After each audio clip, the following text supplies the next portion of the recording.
Hello, Earth. It's so good to be back again. I am Tick-Tock, and welcome to the Ticking Globe. Hang on a sec. Something isn't quite right. Hang on. There we go. Good evening.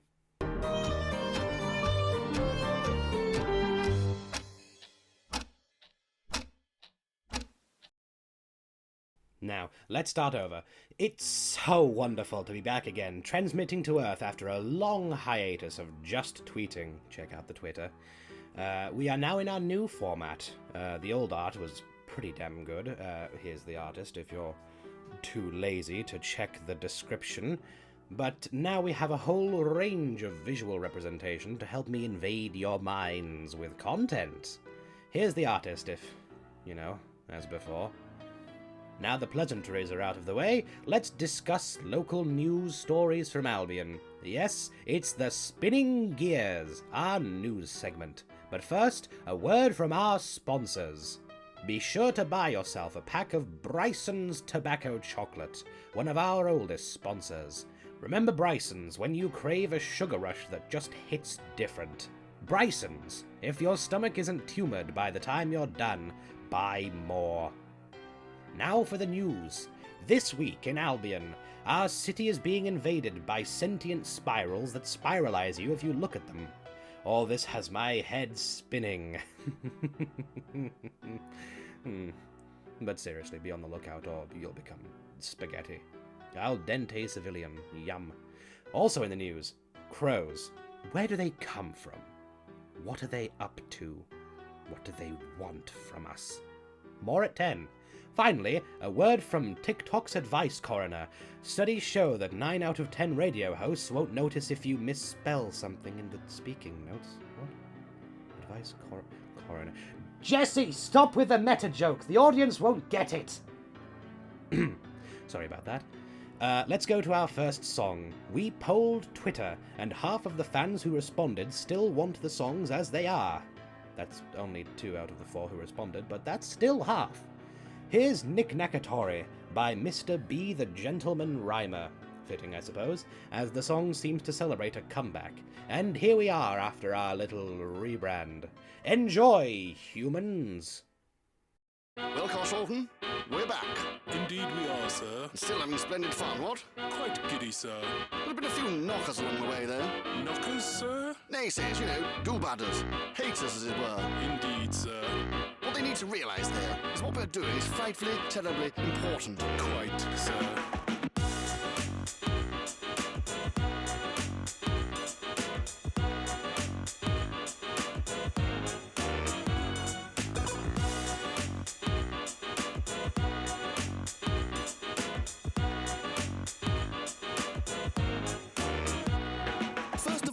Establish contact. I've no thirst for fame or a lavish contract. I'm a chappie with a sunny disposition, with a taste for fine wine or a funny expedition to the club or a bordello with a sweet tobacco smell. Oh, I can taste it as we speak. It stays with me for weeks. The simple things in life come when I'm paid for all my cheek, or when some others take a pic, they form a clique and take the squeaking of their wish to see me fall.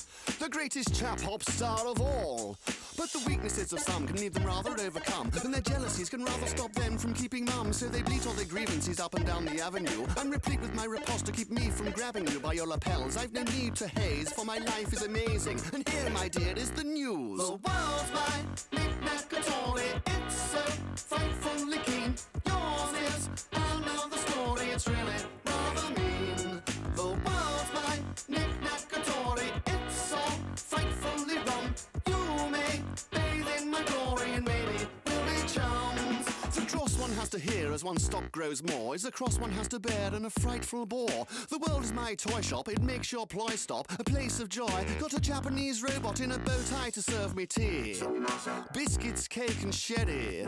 The very thought of employment thwarts my enjoyment of port. So deploy some more booze, remain buoyant. I demand booze and I demand cake, but always to share as I care for the chums that I make. In the wake of the chap-hop wars, I recline in a fine pair of tweed +4s. I care not whose gander I get up, I'm set up for life, as my quill has more might than the knife. The strife of naysayers calls me, bores me blue. Let them eat cake and let me eat it too. The world's my Nicknackatory. It's so frightfully keen.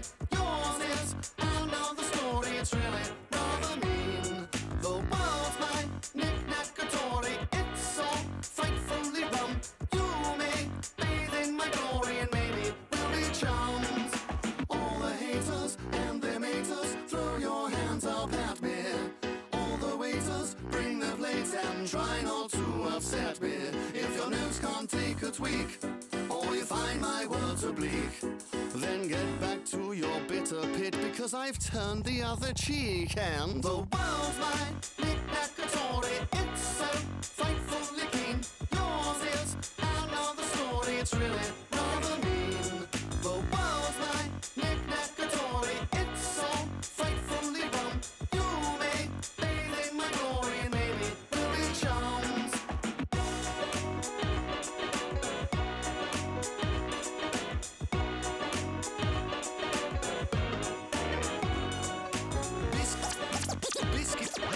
Biscuits, cake and shetty. Cake and shetty.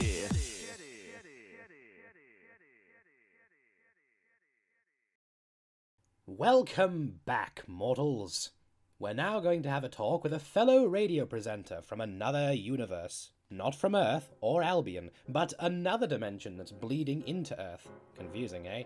It's not so different from Albion, so don't get too worried. Here's Rogan Breaker, a radio presenter from the alternate dimension of Terra. That's T-E-R-R-A, not terror as in like, ah! Welcome, Rogan. Hello, everybody! Welcome in! Glad to be here, glad to hear you. Yes, well, it's nice to have you on the show, Rogan, specifically my show, which means I do the introductions. But anyway, let's get on with the interview. So, first off, I've heard a very strange story about the boss of your radio station being made of slime. Would you like to tell us about that? Yes. Elizabeth Gertrude von Slimenhouse is the 16th. I call her Beth. She is both my co-host and manager of The Radio Room, where I create all of my fabulous content for the community and the internet abroad. That's one hell of a name. You said she's the 16th, was it? The 16th slime? Or the 16th version of herself? How does that work? Does she give birth to other slimes? Did she split off? Is she her own mother? Did she give birth to herself? There's a lot of questions to be asked about this. I tend to view it as more of a sister sort of thing, which could be better or worse, I suppose, depending on your perspective of the situation. What I have witnessed, though, is that they are able to take a piece of themselves and kind of lop it off, and then feed it enough nutrition until it grows into essentially a clone of the original, retaining much of the original memories, thoughts, and emotions, but eventually breaking off and becoming its own person. For Beth, I'm not entirely certain where she got the goggles from, as I don't believe those are part of her original form. Wow, that entire situation is somehow weirder than I was expecting. The whole sister thing and the whole possibly being born with clothes, it's like a Pokemon. Anyway, so how exactly did you break into the Earth dimension? Was it a purposeful move, something that you did, something to do with a mad scientist, or a random act of nature like ours was? I probably had something more to do with whatever this big, large, menacing-looking machine that is behind me. Not really sure where it came from or how it's made, but it does sound like it's breathing, but it is pumping out steam. Yes, but what does it do? Is it some kind of dimensional rift creator? Was it in the place when you got there? Did somebody bring it there? You have to at least give me some kind of answer, right? Yes? Okay, next question. So, how do you and Beth communicate? I mean, they don't speak English, right? Is it a mixture of gestures, sound effects, frying pans to the face, etc.? It all depends on what she's trying to say. Sometimes a simple gesture will do. Sometimes it divulges into a game of charades. Other times, when I'm really misunderstanding what she's trying to say, or really messing up the radio equipment again, a simple frying pan to the face will usually straighten me out and get her point across. Well, that makes perfect sense. I find that physical violence is usually quite a good motivator for your employees. Anyway, now, the big question. What is your radio building like?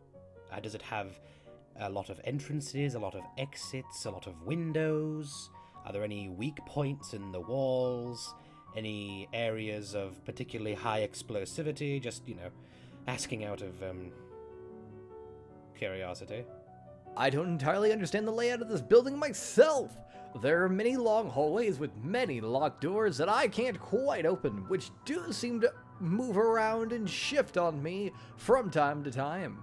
I have myself gotten lost many an instance and many a night when I am trying just to get a glass of water. Well, that certainly sounds like a hassle for any, speculative invading forces. Well, luckily you don't have to worry about anything like that.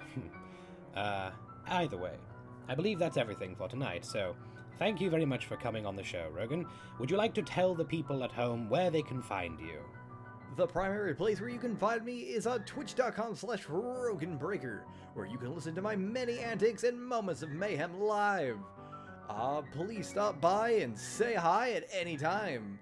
And thank you so very much, Tick-Tock, for allowing me to join you on this evening for your very special episode of your radio show. Have a great night, and as always, good luck with your games. Bye-bye. Thank you for coming on, Rogan.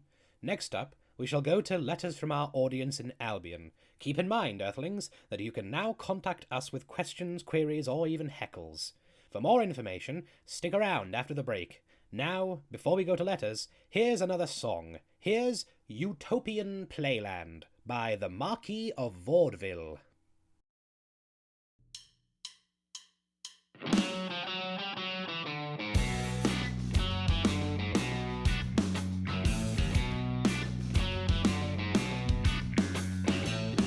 Descending to madness, forsaken by the establishment, and sent away. Kept under lock and key until destiny was unleashed. You are conceived. Productive members of society. That's all we're ever taught to be. But when society is failing, the dreamers rise above and lead to Utopian Playland.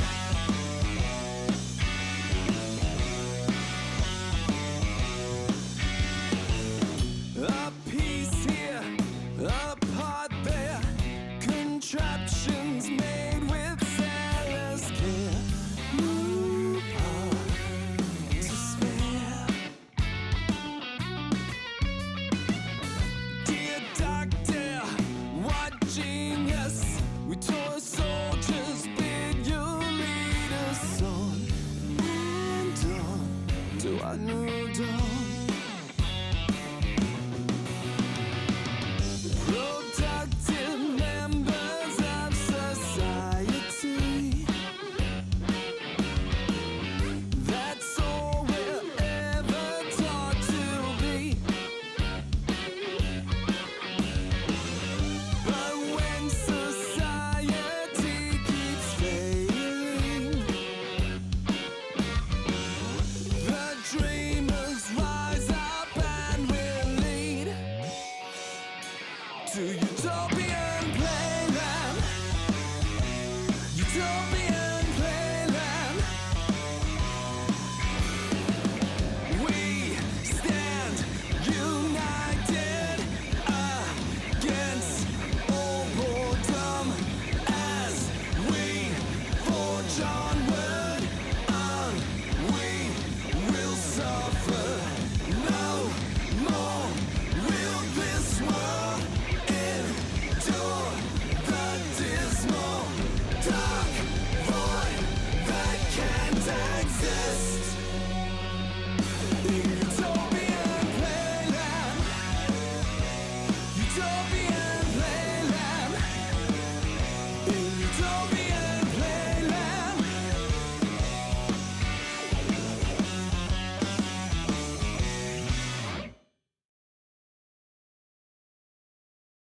Be sure to buy yourself some apocalypse insurance from Tweagles. More necessary than you think in times like these. Warning, void if the world is destroyed by forces beyond our comprehension, subject to our own comprehension, subject to terms and conditions, always read the label carefully, not suitable for children, adults, or the elderly, or most robotic forms. Ask your doctor's permission before calling. Now we come to letters from our wonderful Albionic audience. That's right, it's Tick-Tock's mail coroner. Wait, hang on a second. Jesse, what did I say about the in-jokes? Tick-Tock's mail corner. Earthlings can connect to us too now. We have a Twitter, as seen here, and you can reach us at this email address. Be sure to send in your mail. This first letter is from Jim in Splubville. Jim asks, Tick-Tock, are you powered by steam or clockwork? Answer, yes, Jim. Yes. Next, a question from Baharat in the Delo Heights. Baharat asks, Dear Tick-Tock, I'm stuck in a letter-writing firm and forced to write spam mail for the idiotic. Send help. That's an interesting question, Baharat. I would recommend that the best way to clear out that nasty stain is a mixture of bleach and ammonia, heated into a gaseous form and sifted through the vents of the shirt. Just be sure to wear a protective mask, something like a handkerchief soaked in urine. If you're a creature incapable of producing urine, try scaring an organic with a threat of violence. That's surprisingly an easy way to harvest such bodily fluids. Anyway, we have a song recommendation from a cheerful bot from Labour Sector Delta 5.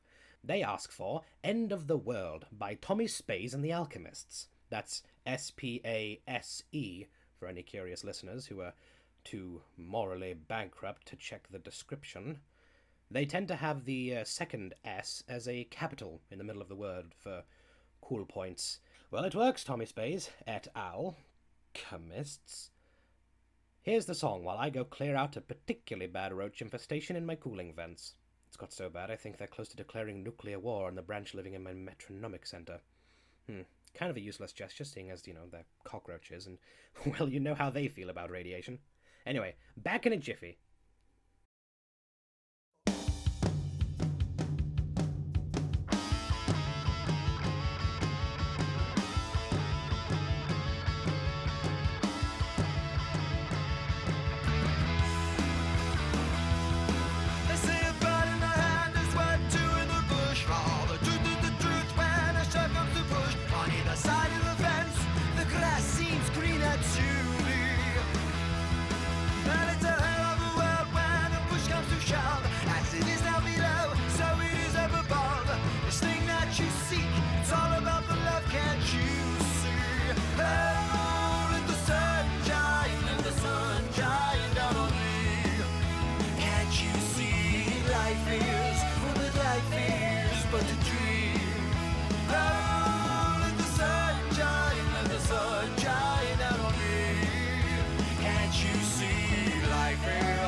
Life is but a dream. Calling everyone in the world. Calling everyone in the world. Read the brand new day. And if it was the end of the world, if it was the end of the world, what would be left for you to say?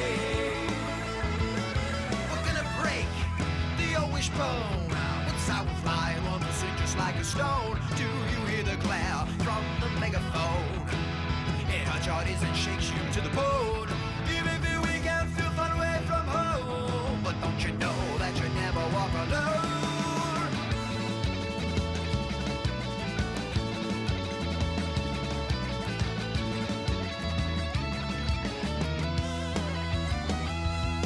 Well, it's one for the all and it's two for the show. On your mark, get set, get ready to go. The season is just up ahead, it's well worth the wait. Well, it's heaven on earth, but it's the end of the road. It's time to wake up in case you don't know. Salvation is waiting for you, so don't you be late. Oh, let the sun shine down on me. Can't you see life is, that life is but a dream? Oh, let the sun shine.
I do ever so like that song.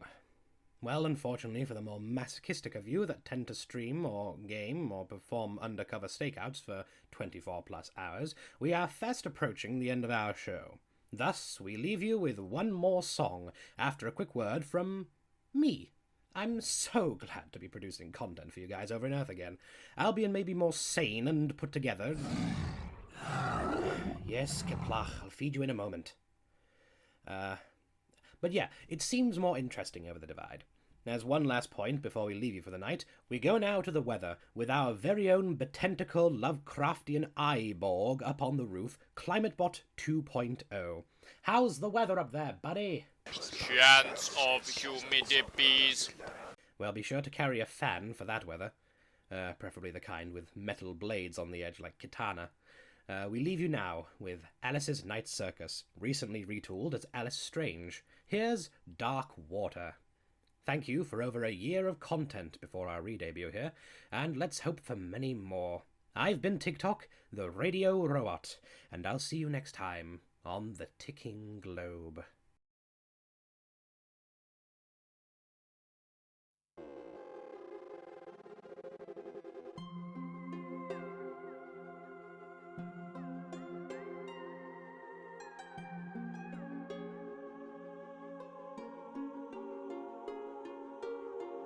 I drift away beneath the alpha waves. Weary bones lie beneath these sheets of land. All sense of time and all defenses start to fall. You're lying on the riverbed, scratching the surface, a shot of light pierces the shadow.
This episode of The Ticking Globe was brought to you by that tingling in the mouth that you get after drinking a drink that's not too hot, but still hot enough to do a little bit of damage, inconveniencing you since one